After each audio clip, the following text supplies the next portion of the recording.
Okay guys, what I've got so far is I did do quite a bit of dry brushing and finishing on this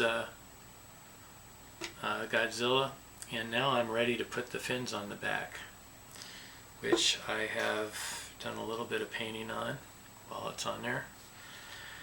This is a time where you want to look at reference photos. This one doesn't really show you a lot. If you look at it really closely, you might get some clues. But the best thing I have is this crude drawing that came with the kit, and it shows the shape of the different fins, and I can see that the top one is going to be this one here, and I can see which way it's turned.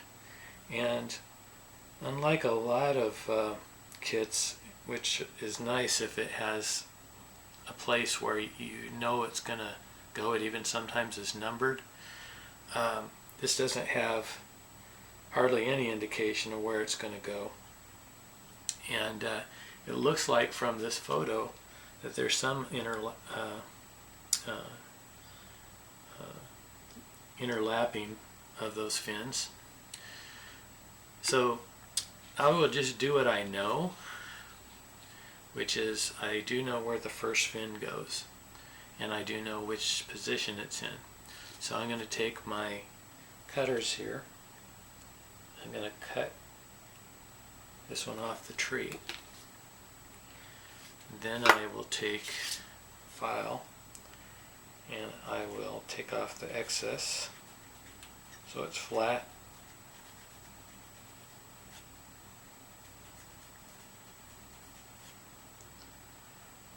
It seems like it has a little bit of a bend one direction.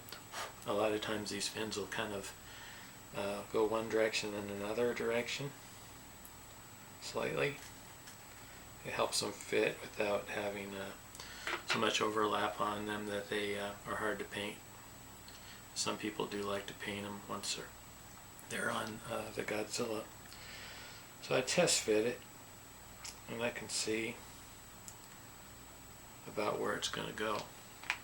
And I'll file it a little bit more.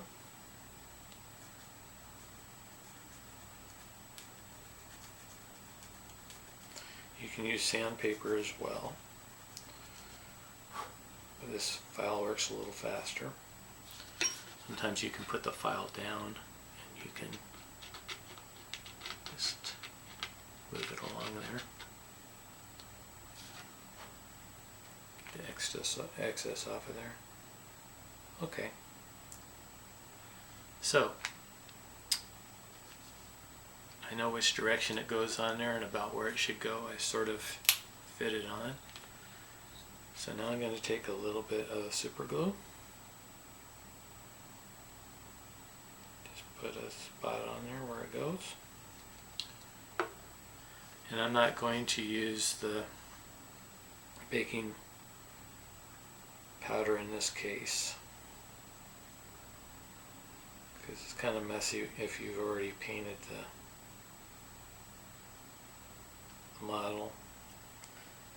Yeah, I could do it, but I just don't choose to today.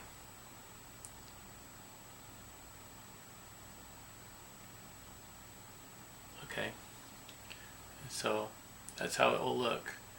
I will be using the Liquitex modeling paste to